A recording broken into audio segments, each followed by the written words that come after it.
Daily. Taste the Daily.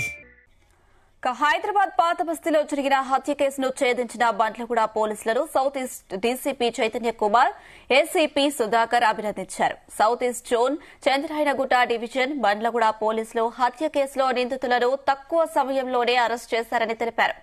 Ghouse Nagar ప్రాంతం మొత్తం గంజాయి బ్యాచ్లు ఉన్నాయని, అక్కడ పోలీసులు తిరగడానికి జంకే పరిస్థితులు ఉండేవన్నారు. అలాంటి ప్రాంతంలో జరిగిన హత్యను ఛేదించిన పోలీసులకు హ్యాట్స్ ఆఫ్ చెప్పారు.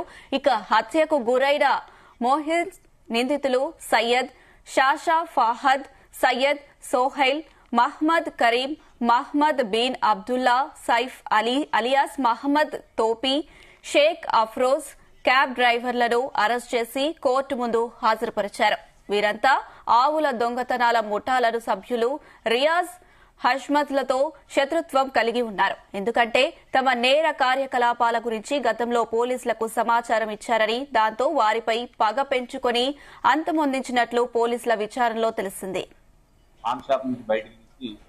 అక్కడే కత్తులతో పొడిచి హత్య చేయడం జరిగింది. ఇటు దానిపై బండ్లగూడ ఇన్స్పెక్టర్ కు వెంటనే సమాచారం రాగా దానిపై కేసు నమోదు చేసుకుని దర్యాప్తు ప్రారంభించడం జరిగింది. అటు దర్యాప్తులో భాగంగా నిన్న 5 వ్యక్తుల్ని అరెస్ట్ చేయడం జరిగింది.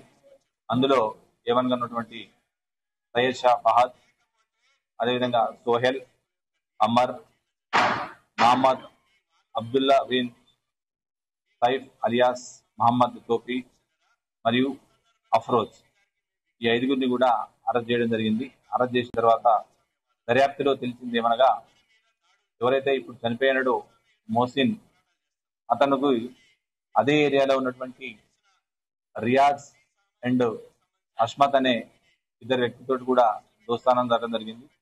అదేవిధంగా అక్యూజ్ తోటి కూడా నేరస్తులైన ఫహాద్ అండ్ మహమ్మద్ తోపీ కూడా దోస్తానం ఉండడం జరిగింది. అష్మత్ ఉన్నారో వీళ్ళు పశువుల్ని దొంగతనం చేయడం జరుగుతుంది.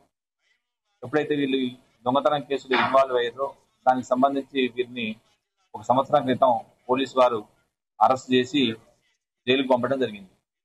జైలుకు పంపించిన తర్వాత వాళ్ళకి తెలిసింది ఏంటంటే, మేము జైలుకు వెళ్ళడానికి కారణం ఈ ఫహాద్